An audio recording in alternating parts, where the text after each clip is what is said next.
Hi, welcome back to my kitchen. If you're new here, my name's Tracy and this is our smallholding adventure. We live on a smallholding in the northeast of England. Once a week at the moment, I'm doing a canning session to get food on our pantry shelf for the winter. So I want some nice home-cooked, convenience, ready-made meals that we can just grab off after work or after a long day working on the smallholding and just heat up and they're ready to go. All of the recipes that I'm using at the moment are fully approved, so I'm not confident enough to kind of go off on my own and understand the science behind it. So anything that I'm doing is a fully approved recipe. Tonight's recipe is from this book. This is the all-new Ball Book of Canning and Preserving, so I've already used this 1 or 2 times, and we are making the barbecue pulled pork. So I've got my ingredients ready here, so let me quickly take you through what that looks like. So we're looking to have 1.5 cups of chopped onion, 1.5 cups of ketchup, half a cup of firmly packed brown sugar, 1/4 cup of apple cider vinegar. We need a couple of tablespoons of Worcestershire sauce and then 2 tablespoons of brown mustard. I'm going to be using Dijon mustard, which I believe is quite similar, 2 tablespoons of honey, and then we're going to need 3 garlic cloves, which we'll mince as part of the preparation. And we need 2 to 2.25 kilos of boneless pork shoulder. Our pork is a diced pork, so we dice that ourselves. It's from our own home-raised pigs. And I've got about 2 kilos here, so you want around 2 to 2.25 kilos. So I've got 4 bags out of our freezer. I'll leave a link up here to our recent freezer tour so you can see what we've got going on there as well. But in the meantime, it is so warm again tonight, I want to be out of the kitchen because this Arga is on all of the time and it is absolutely roasting. So for tonight's recipe, I've got my large Dutch oven. I think that's about 6 litres. Can't remember, it might be a 4 litre one. Anyway, what we're going to do is get all of our ingredients apart from our pork into the Dutch oven. So I'm going to dice these onions, mince the garlic, weigh everything else out or measure everything else out and get it into the Dutch oven, and then I'll show you what to do next.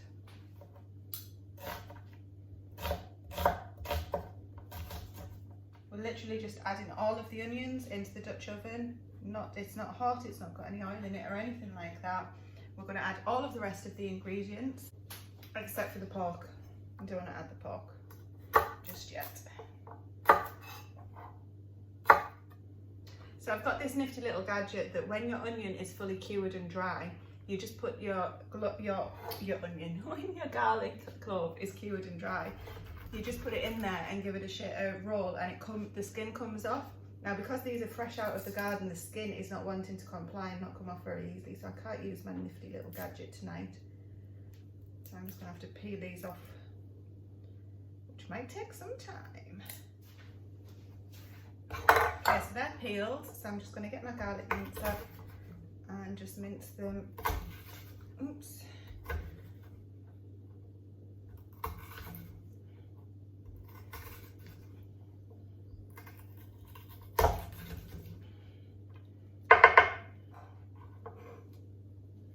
Add that in. So these ingredients are all raw.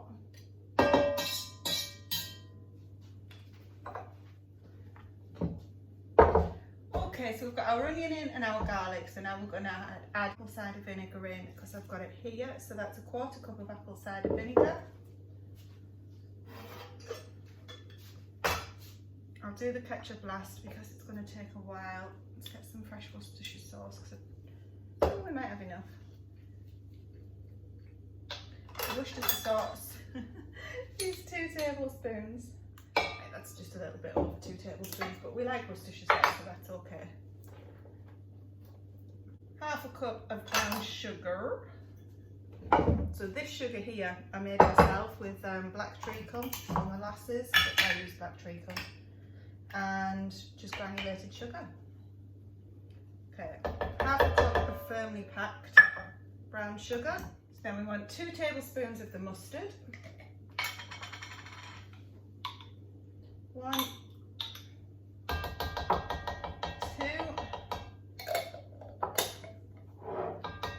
2 tablespoons of honey,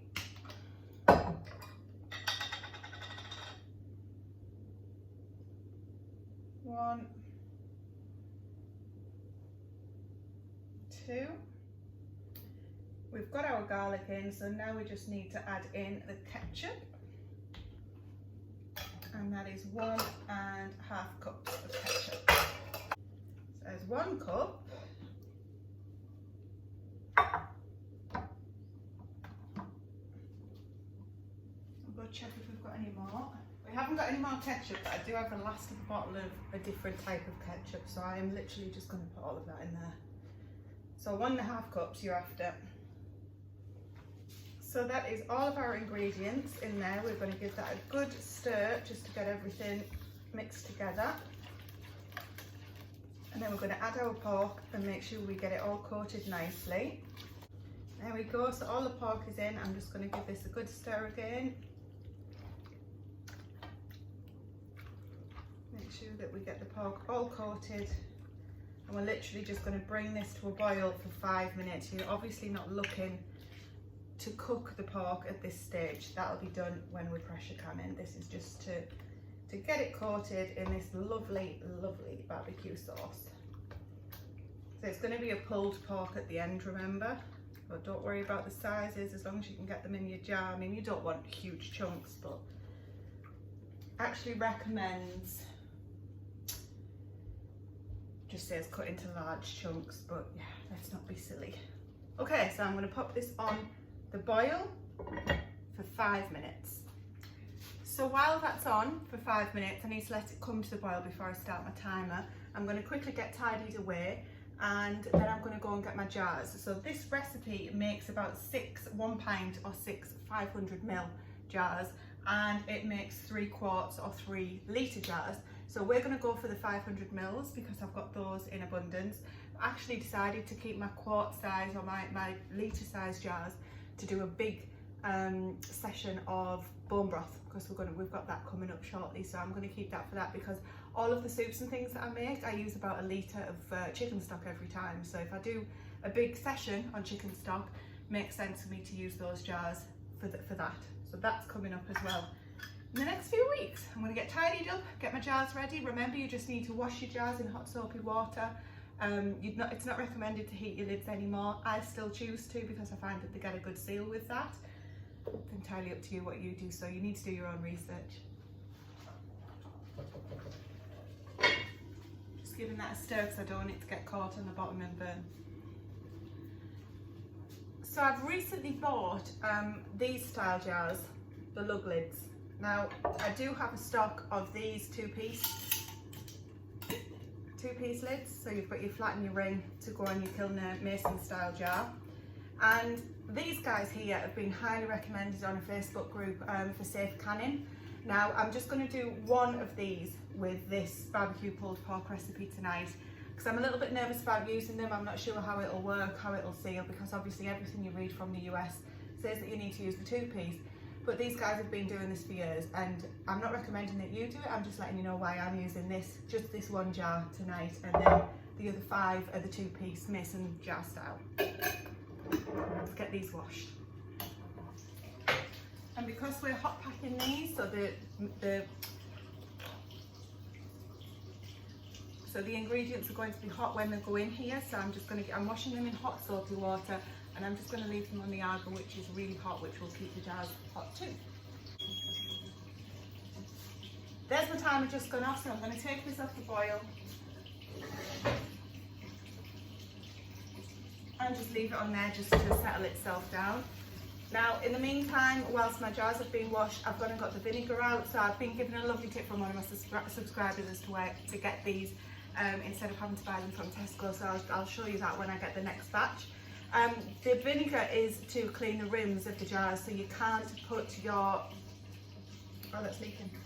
So you can't put your lids on your jars until you've cleaned them thoroughly. And the best way to clean them is with a vinegar, white vinegar.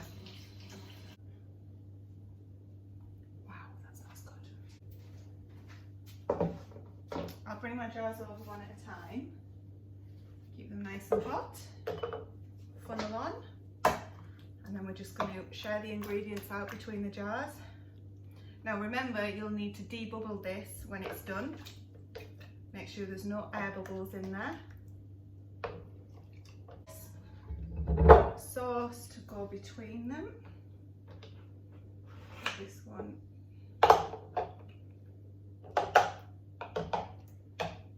This one here has actually got quite a lot, so I'm definitely going to have to wipe the rim of this jar.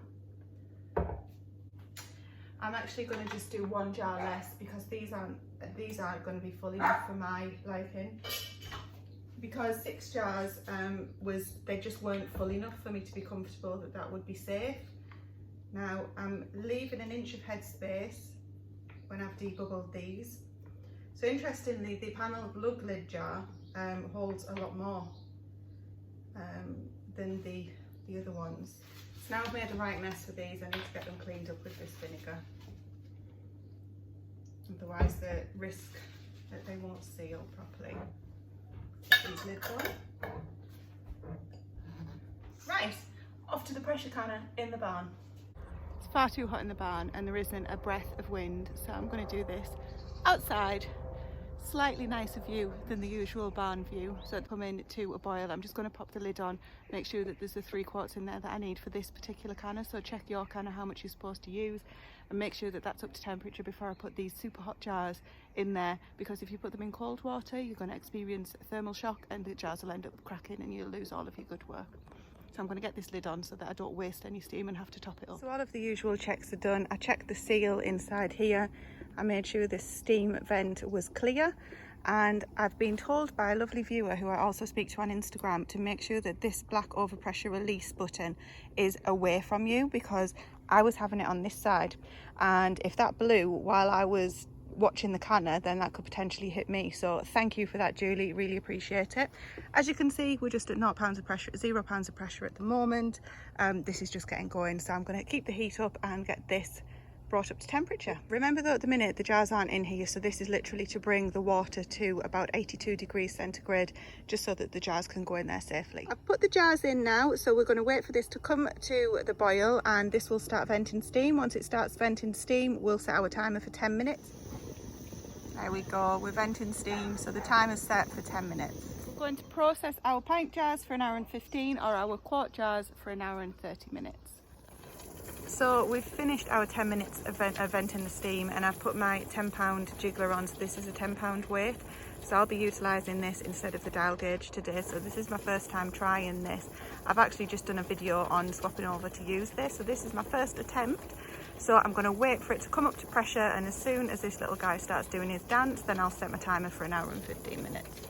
I've noticed sometimes this needs a little bit of encouragement just to pop up. So when I've turned the heat up to start bringing this up to pressure, so this is on a medium-high heat now, this guy popped up then. So that is telling me that the canner is now pressurised. Still waiting for it to come up to the right pressure though.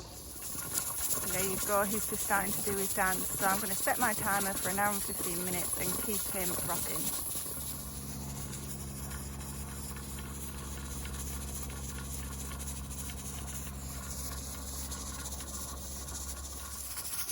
The timer's just gone off, so this has been on for 1 hour and 15 minutes. So I'm going to turn the heat off and just leave this alone now to come down to 0 pressure. This jiggler is fantastic. I've been able to get on and do lots of other jobs whilst this has just been jiggling away. So the pressure's been maintained. I'm thrilled to bits with that. So I'm just going to turn it off. There we go. And just leave this alone. I'm not going to touch it now at all until it's come right down to pressure. Until it's come right down to 0 pressure. There we go, that's them on the shelf. We now have 5 jars of barbecue pulled pork from July 2021, and this is the other guys that I've been making as well. So it's starting to look a lot better.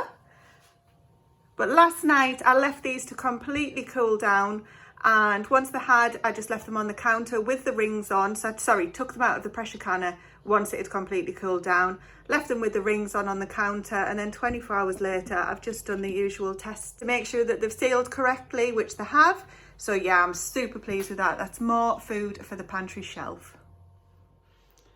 So thank you for joining me for another canning episode. I hope you found some value in this and that you guys start your pressure canning journey just like I am.